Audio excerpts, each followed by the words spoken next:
Hello and welcome to my YouTube channel on which I talk about all things makeup related, from commentary on the industry to talking about product and also talking about makeup creativity in general. But today, I decided to take inspiration from a fellow YouTuber, Jenny Mustard, and she basically posted a video titled, "How the Beauty Industry Makes You Ugly." Now, I was inspired to do my own version of this video from her video title.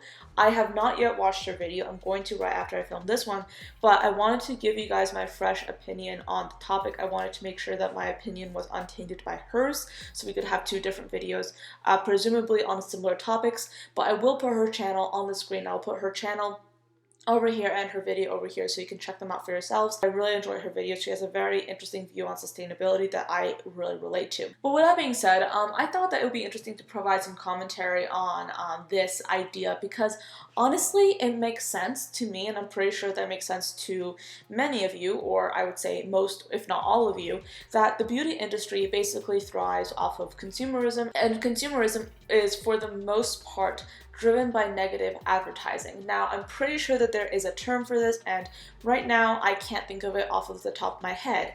But I would like to take you back to through a brief, albeit I would say a little bit rushed, history of makeup advertising. From the beginning of makeup advertising up until the start of the 20th century, I would say, makeup advertisements or beauty advertisements in general was centered around trying to give you a product or give you a service to help you with your life, which already was presumed to be a positive one.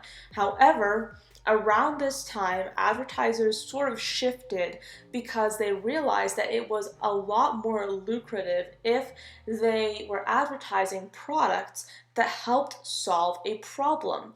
And what better way to advertise a product than to create a problem or to make you think that there was a problem and then provide a product to fix that problem, albeit at a price. Doing this, companies decided to push on their customers' insecurities, or in a way create insecurities that weren't necessarily already there in order to generate profit. And this trend has sort of definitely continued into the 21st century as well. We see it in makeup advertising, virtually all industries internationally. Companies want to fix a problem and they will generally use negative connotation to try and get you to rely on their product or on their service as an antidote for that perceived problem. When we're talking about the beauty industry specifically and the makeup industry as well, the reason that it's so ugly is because makeup advertising is designed to make you think that there's something wrong with you. It's designed to make you chase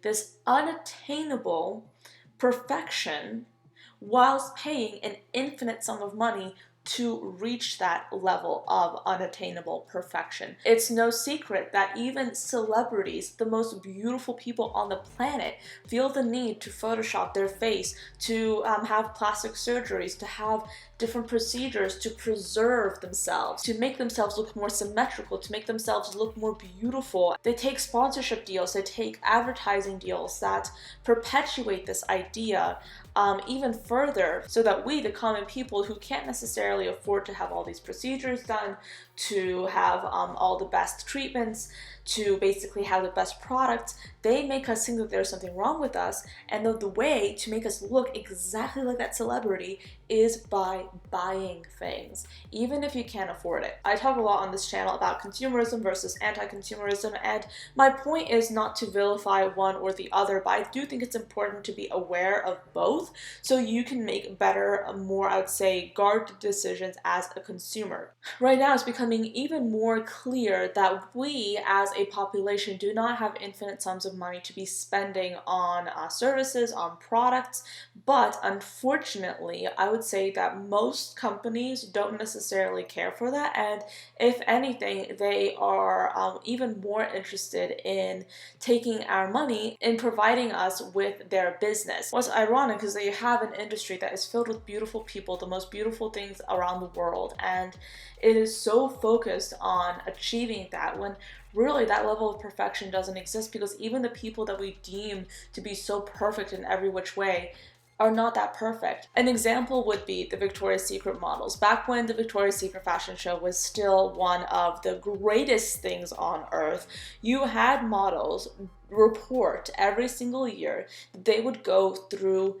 so many treatments and so many dietary restrictions to look like those amazing beings that walk down the runway. I do believe that some of them went through all liquid diets a few days before the show, and even the 24 hours before the show, I believe that you wouldn't even be drinking water or any sorts of liquids right before the show. So you would basically, the most beautiful women in the world would be going through hoops and going through so much to look that amazing on the runway. And if those women need to go through that level of just torture for some of us, then really, what's the point in trying to achieve that level of perfection if it really just doesn't exist? Now, I've talked a lot about manufactured authenticity, and I do think that makeup brands in general have been shifting their focus on celebrating the real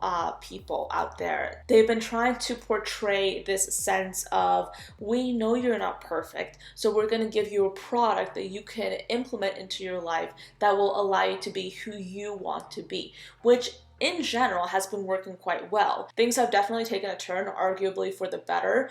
I vividly remember just looking through magazines when I would say 12 or 13 years old, and seeing, now I know this, but seeing very airbrushed and very, I would say, altered images. You would see a mascara ad that had like false lashes on it, but it was advertising the mascara.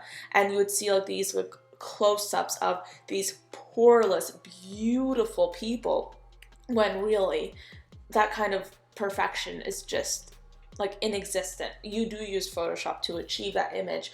But now we have like a little bit of a shift. We still have Photoshop. I'm not against Photoshop. As a photographer, I love Photoshop. I use it all the time. I use it on my photos. But you have people definitely using it a little bit less.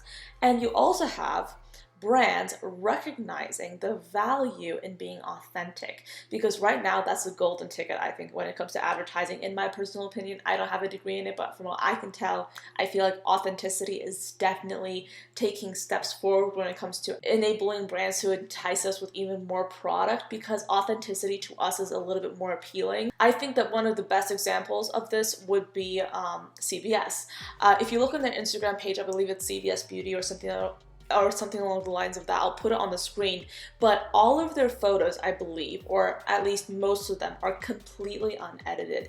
And you can actually see it like in the photos. You can zoom in and see the models like just with pores, and some of them have hair. And I think that even Milani launched one of their new foundations, and they showed some people on their website wearing the different shades of the foundation.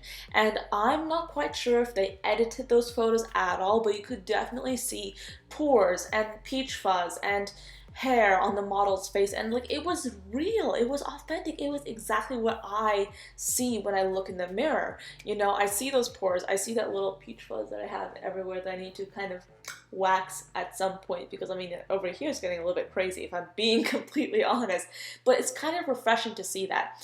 But I will say this, the ugly side of the industry is still the fact that it is driven by consumerism. And while consumerism isn't necessarily the ugly side of things, I feel like it's a necessary evil. If it can even be called an evil, it's still something that we need to be aware of, especially as we think about our futures, especially as we think about our financial health. It's something that we have to think about. So while it's great to see advertising turn into something that's a little bit more authentic, to turn into something that's a little bit more tangible and realistic, we still, I think, have to be attentive, and I definitely myself have to be attentive to the fact that essentially this is still advertising. And I personally do try and still look at these brands who I agree are taking wonderful strides, to look at them still a little bit more objectively, as brands that possibly have products and services that I really enjoy, but these are still things that I can do without if I really think about it. I'm not saying that you don't need to be getting anything anymore, but at the same time, I do think that it's important, in my life at least, to be as selective as possible when it comes to implementing new products or welcoming in new services to my life, because everything does come at a cost. But yes, that's all I have to say today on the topic of ugliness in the beauty industry as it relates to makeup advertising in particular. Now that I think of it, it would be super cool to do more videos along this topic, but to talk about the different aspects of the beauty industry that tend to be a little bit on the less prettier side, on the less pretty side. But with that being said, thank you so much for staying until the end of this video with me. I do hope you enjoyed it and found it at least a little bit insightful, and I will see you next time. Bye.